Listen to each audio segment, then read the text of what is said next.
There seems to be a common thread that affects those that have accomplished something and those that are on their way to accomplishing a thing. Dr. Maya Angelou said, "I have written 11 books, but each time I think, they're going to find me out now. I've run a game on everybody and they are going to find me out." Tom Hanks said, "No matter what I've done, there comes a point where I think, how did I get here? When are they going to discover that I am in fact a fraud and take everything away from me?" Albert Einstein said, "The exaggerated esteem in which my life work is held leaves me ill at ease. I feel compelled to think of myself as an involuntary swindler." Imposter syndrome is something that each and every one of us deal with to different degrees. It refers to a psychological pattern where individuals doubt their accomplishments and fear of being exposed as a fraud. Imposter syndrome is when individuals believe that they have not earned their success. The subject of imposter syndrome is so prevalent that Dr. Valerie Young was able to categorize it into 5 categories. The first category is the perfectionist. You set extremely high standards for yourself and beat yourself up when you don't hit them. The next category is the Superman. You believe that you should be able to excel at every single role that you take on in life. The third category is the natural genius. You tell yourself that everything must be handled with ease, otherwise it's not natural talent. The fourth category is the soloist. You believe that work must be accomplished alone and refuse to take any credit if assistance was granted in the task. The fifth category is the expert. You expect to know everything and feel a level of shame when you don't. Research shows that individuals that struggle with imposter syndrome tend to have low self-confidence and low self-esteem. But what was interesting to me is that the research shows that they have the low confidence and the low self-esteem despite external evidence of their competence. Despite external evidence of their competence, they often struggle to internalize achievements. Despite external evidence of their competence. One of the first things we need to ask ourselves whenever we are feeling feelings of self-doubt is the question of, is this feeling of imposter syndrome based out of truth in the first place? Whenever we are feeling inadequate, it's important to think factually and not emotionally. Because just as I mentioned in the lesson about procrastination, imposter syndrome starts from the stories that we tell ourselves. So with that, when self-doubt hits, we need to ask ourselves some questions. The first one is it accurate? Is it true? Is it accurate or true? The second question is there evidence or examples of this feeling that I'm experiencing? And the third is this something I believe and wish to work on? For some, this feeling of imposter syndrome and this feeling of self-doubt isn't based on truth, but it's based on the lies that we tell ourselves because we are too afraid to step into our power. We're too afraid and comfortable to step into our potential. And for many, this feeling of imposter syndrome is not based on facts at all, but it's based on feelings. Feelings must be kept under control. Anyone who is constantly moved by their feelings will always be confused because your feelings go up and down. They're like a roller coaster. And it's very important for anyone that is on a growth mission to ensure that we do not allow feelings to keep us from forward movement. If it's not true, we need to replace that thought as soon as it comes. If it is true, we need to begin to do the work that will allow us to change the story that we are telling ourselves about ourselves. Another thought is that for some, this feeling of imposter syndrome is self-inflicted. Sometimes you grow up and people tell you that you're not enough, but other times The feeling of self-doubt is self-inflicted, and let me explain why. Have you ever considered that you're the only one in the entire world that knows every single lie you've told? You're the only one in the entire world that knows every single commitment that you failed to hold up. And I love this concept. I got it from Myron Golden. But sometimes your self-doubt is simply because you don't trust you.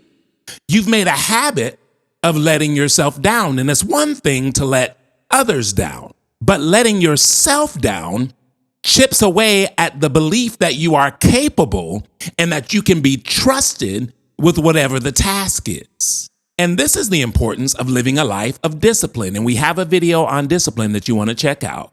It's not as much about the outward, and it's definitely not about others, but it's about you getting to a point in which you can trust you. It's about your trust that you have in yourself to accomplish things and to get it done.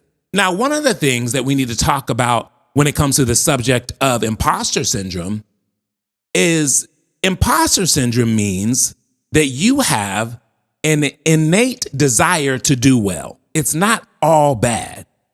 If you didn't enjoy winning in life, you wouldn't feel like an imposter in life. Now, again, we want to work through this roadblock, but the desire to do well in itself is a great thing. Have you ever noticed that you only feel like an imposter in the areas that you want to succeed? Think about it. You only feel like an imposter in the areas that you want to be a success in. You don't have self-doubt in the areas that you really couldn't care less about. It's the ones that you really want to do a great job in. But one of the things that we have to remind ourselves is that imposter syndrome often comes at the start of a new challenge. I'm going to say this, and this is going to help somebody.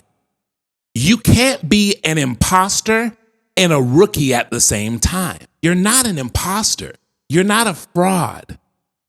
That self-doubt is because you're new. You've never done it before. You just don't know what you're doing yet, which leads to that lack of confidence and that lack of comfortability. But you're okay. Being that imposter syndrome normally comes at the start of a new challenge, it is very important that we focus on action. It's super important that you are able to push aside the feeling and take action. In life, action builds confidence. Inaction increases self-doubt. I'm going to say it again. In life, action builds confidence. Inaction increases self-doubt. And action, in spite of feelings, yields to a life of fulfillment. Most people do not take action because they're chasing perfection. Perfection is an illusion. You are extra hard on yourself because you're chasing the illusion of perfection, which you will never obtain. No one is perfect. In fact, the people that you admire so much are deeply flawed. One of the things that helped me in the corporate world, I became a director. I reached the director level. And when I first reached it, I was a little intimidated because you're in the room with other directors, you're in the room with executives, you're in the room with CEOs. And for a while, I felt this level of intimidation. But the more time I experienced in those rooms, the more I realized that the execs and the CEO, they don't have it all together either. There are some meetings where the executives and the CEO, they don't know what they're doing. And they're looking at us like, so what do y'all think we should do? What do I think we should do? Everybody is trying to figure it out. Now, they have more experience. The people you admire have more experience, which allows them to make a more informed decision, but they're not perfect. And a lot of times they are just guessing and making their best guess. So again, you're okay. The biggest difference between those that are successful and those who are not is not that they never doubt themselves. The biggest difference is that the successful do not allow imposter syndrome to prevent them from taking action. Now, when we're talking about the subject of perfection, I believe that there is a healthy strive for perfection and an unhealthy strive for perfection. A healthy strive is you holding yourself to a level of excellence and attempting to be the best that you can be every single day. So the measurement doesn't become, was I perfect today? The measurement becomes, did I bring my best today? An unhealthy strive for perfection is being consumed with the notion that you didn't hit it, therefore paralyzing yourself from forward movement. And a lot of times the strive for perfection is based on how we want to appear, how we want to come off to other people. We often seek validation from others when we have not done the work to validate ourselves. But if you do the work to validate yourself, you're not as worried about what other people think or do. Reason being, because I know who I am, I know what I'm capable of. Am I perfect? No, but I do not need your validation or your stamp of approval to keep moving forward in life. I want you to remember, progress is attainable, perfection is not. And we want to begin to shift our focus from perfection to progress. So what are some practical ways to change the story that we're telling ourselves? The very first one is challenge negative thoughts. Thoughts come into your mind uninvited. But thoughts are supremely important because whatever you think about, you bring about in your life. The rule is whatever you focus on expands in your life. So if you focus on the negative, you can expect the expansion of more negative in your life. But if you focus on the positive, you can expect the expansion of more positivity in your life. But being that thoughts come into your mind uninvited, we must actively challenge the negative thoughts when they come in. You're not good enough. You're not supposed to be here. Cast it down. Say, no, those are not my thoughts. Those are not the thoughts that I'm going to allow to expand. I am enough. I am good enough, and I will figure this out. It's one thing to eliminate and cast down negative thoughts, but it's another thing to replace it with an even better, more empowering thought. Next is ensure that you set realistic expectations. And when I say set realistic expectations, we're going back to the notion of setting progress goals and not perfection goals. And while being focused on the progress goal, you can focus on your learning and your growing in life. It's very important that you shift your focus from being so hard on yourself to asking yourself, am I learning? Am I growing? And hey, what's my next step? Another way is to celebrate your achievements, whether big or small. You need to celebrate you. A lot of times, ain't nobody else gonna celebrate you, so you might as well celebrate yourself. But celebrate what's happening. Show gratitude to life for the opportunities and for the moments that you get to experience. Expressing gratitude causes more gratitude to come your way. Focusing on lack expects more lack to come your way. Sometimes you need to lean on the faith that others have in you.